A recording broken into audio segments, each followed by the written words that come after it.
Good morning everyone, MMDA back on the road. Right now I'm here on EDSA and you'll see the men are spread out to try and control the traffic, and it's flowing very well right now. Bus lanes are nice and empty and private vehicles flowing along nicely. Right now they're issuing a ticket to this motorcycle rider for not using his headlight. You may remember that motorcycles must always use their headlight even during the day. One thing I've noticed is a lot of motorcycles drive along and as they approach the enforcers they turn on their headlight. They're very difficult to capture, that's the problem, but there you go. I think the penalty is 150 peso, so it's not too expensive. Of course, the reason for requiring the headlight to be on even during the day is for higher visibility, because it can be very difficult to see motorcycles, so it is a safety thing. Right now they're issuing a ticket to this vehicle for the light truck ban, not allowed on EDSA.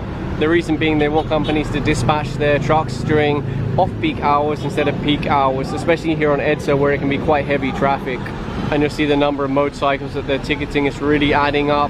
Hopefully once people see this video, especially the motorcycle riders, they'll put on their headlights and avoid being ticketed. You'll see some people are actually happy to get a ticket. They take photos with Bong. There's a vendor walking along EDSA here and they're not very happy about it. I think they're going to pull him off EDSA. People often ask, are they allowed here? The answer is no. It's very dangerous to be here, and if someone stops to buy something, it's going to cause traffic. So they're putting him to the side now and advising him, you know, stay out of EDSA. And over here's one more vehicle they're issuing a ticket to, a private car inside the yellow lane. A yellow lane is primarily for public transport, for example, buses. The team have now moved further along EDSA. They always hit different choke points, and what you'll see is actually a vehicle parked on the sidewalk here. And it's really a big problem when vehicles park on the sidewalk of EDSA, because it could force pedestrians into the road. I mean, imagine if you're in a wheelchair here, or if you have a stroller with a baby, you're in bad luck. Aside from MMDA, you'll also see some PMP, HPG along EDSA. I think they're increasing their number of men here to help the fight, you know, to make EDSA better again. Over here is a Ranger. No conduction sticker, no license plates. Sir, good morning po. Sir, lisensya niyo, sir. Permit to travel, sir, meron po kayo? Yung conduction ko po nawala, pero nagre-request na po ako ng iba sa kanila. Ngayon, winala niyo po yung conduction sticker niyo, sir. yung parang kwan, kasi nagbiyaya ko ng Mindanao. Hindi ko napansin, kasi kung nagbiyaya ko ng Mindanao, natanggal siya, hindi ko napansin.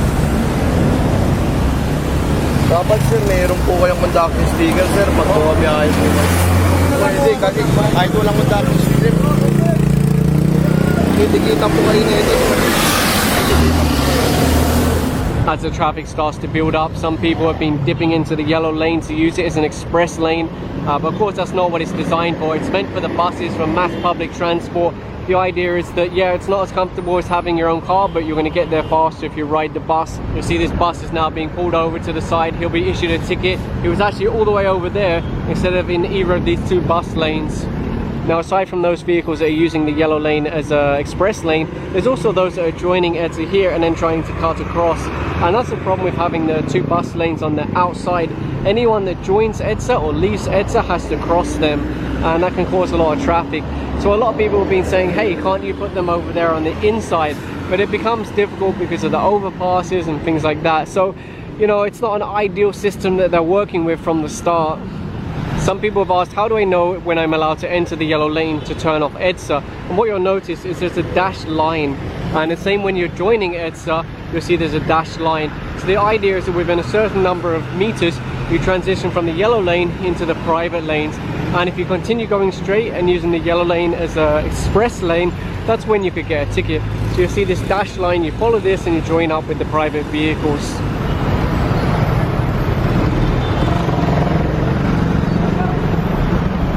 I think they're going to kick him back to the original lane.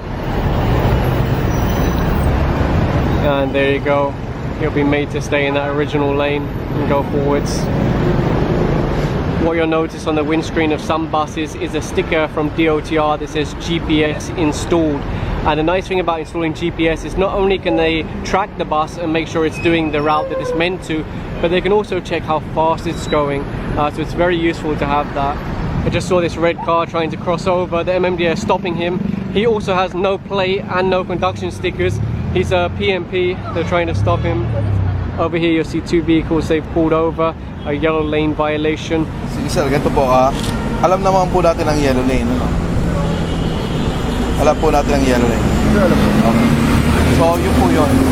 If you are coming from Shaw Boulevard, yung innermost lane, hindi po yellow lane yun.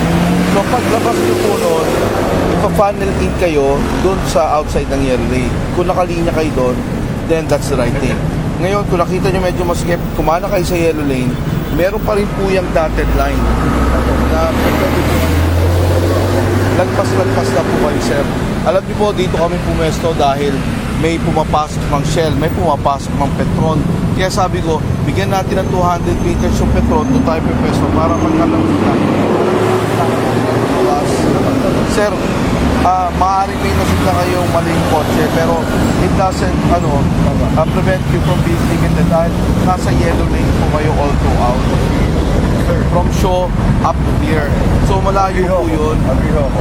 At sabi ko is, yung warning part na pwedeng mag-left pa. Malayo. Sige. Sorry. Pero yung sinabi ko kasi nila na pwede ako mag-left. Sorry, medyo malabo na yung i-edit sa akin. Pero yung pwede ako mag-left. Magle-left na ako naman talaga ako. Oo. Pero dapat yung pa umay.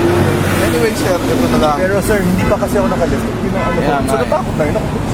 Malayo na ho yun, sir. More than 500 meters. Almost a kilometer away na tayo sa ano. So ang yan na lang po namin, baka pwede po namin makuha yung lisensya nyo, titikita na lang, then we can go on. Kasi bakit hindi nila warning kung ano? Pero siya kung nagsabi sa'yo na, pwede ka ako kumaliwa. Quote-unquote, pwede ka ako kumaliwa. Nakita namin na ginisabi mo kami, kaya ka namin pinakanan. So yun pa lang ho, question ko lang Okay, sir. Question ko lang ho. Sir, I think I've explained it enough to you. Ang gusto ko lang makakompleto yung apprehension. So, paano mo kukumpleto, sir, apprehension? Can I see your license, sir? Sir, do you have a license? Sir, meron. Okay. Pwede ko ba makita? Sir, pwede patapos ang paliwanag. Pwede ba ganun? Sige. Actually, sir, naintindihan ko naman Kasi ang hirap inaano ko na. Unfair na... Hindi po, wala pong unfair Siya. Ano na eh. Hindi ka. Ay, sorry. Hindi ka. Sinasabi ko unfair. Iba ko sinasabi niya, sinasabi niya. Pero, pa-report mo naman ako siya sa'yo kasi ako lang nag-report kanina. Please paki-report naman sa kanya sinabi mo. Para lang fair tayo. Sir, ganito po, no? Kaya na-misinterpret niyo po kasi yung sinabi ko. Ano sinabi? Kasi po, sir, ganito. Nakalinya po kami, sir. Nakalinya po kami. Sinasayasan po kayo namin para sumagat kayo sa kaliwa. Tama. Sir, so sir, nakalagpas na sa isang po, sir. So, nung pinapara namin kayo pa kanan, pinaprend mo namin kayo. Hindi mo namin kayo winawakan. Nakita mo lumampas ako sa officer o pinakanan niyo ako Sir, kaya ako kumakas? kasi po sa galing sa kwento nyo again na galing kayo ng Galleria. So from Galleria, from here sir, approximately sir, nasa 500 meters sir, or kulang-kulang supplementary Sa max. akin wala sa galleria. Yes sir, ganito po. Kaya po nang in-explain sir po, kaya po kami dito nakapwesto para po yung mga pakaliwa ng Petron, pakanan ng Petron, pakanan ng Shell, napagbibigyan po namin. Sir, ganito po. Nahihirapan na kasi ako. Opo. Nahihirapan na kasi ako. Kasi ko sa akin, sige, okay the warning. Pero, since na-explain ko na, siyempre gusto ko rin magkaintindihan tayo. Sa akin, na-explain ko sa superior mo, which okay sa akin na-explain sa superior mo. Yes sir. Nagsabi ka na sa akin ng commitment, tapos biglang magbabago tayo. There's no commitment sir na Kotse nyo ba mo? Sir, ba't yun ang tanong sa akin? Ba't parang ang... Hindi, ang gagawin ko kasi kung ayaw niyo po ibigay ang lisensya nyo, papatilitan ko na lang po yung plate number. You are delaying us too much eh. Sige, So, may kotse ko ho.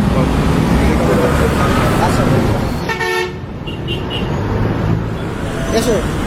Guadalupe, from here to Guadalupe, sir, approximately that is almost 2 kilometers pa po. So, sir, ang yellow lane po is for PUV, at saka po mga public vehicle po natin, like taxi na po. Tayo po, as private, dito po tayo sa labas ng yellow lane. Yes, sir. Sir, pinapara po kasi kayo namin, sir. Ginaguide po namin kayo para po makapasok po kayo sa kanan. Nang sa ganun po, maiwasan natin yung apprehension. Pero sir, yung ating pong isang enforcer, kaya ina-apprehend na po namin kayo ngayon. Sir, pwede po bang mayroon yung lisensya natin? Sir, ito po ay minor violation lang po, no? Pwede niyo po siyang bayaran sa Bayad Center. Babalik po namin yung lisensya ninyo within 5 working days po. And that one was relatively painless. The driver's handed over his license, take the ticket, and then go on his way. They've also just stopped this motorcycle rider. Same thing, using the yellow lane instead of the motorcycle lane. So again, issue a ticket, send him on his way. If you've ever driven through this part of EDSA and wondered why it smells so good, it's because there's a chocolate factory just across the road here from Ricoa. And that's why it always smells so good in this area. If you're driving a car, you may have never even smelled it. But if you're on a motorcycle, every single time you drive through here, it smells so good. You'll see right now one of the enforcers writing out a ticket for this bus here in Pasay. They're going to do illegal loading, unloading, obstruction, disregarding traffic sign, and open door policy. So a number of violations. You can see it's been made in some kind of terminal. They've installed a tent here, but this is not a terminal, a proper legitimate terminal.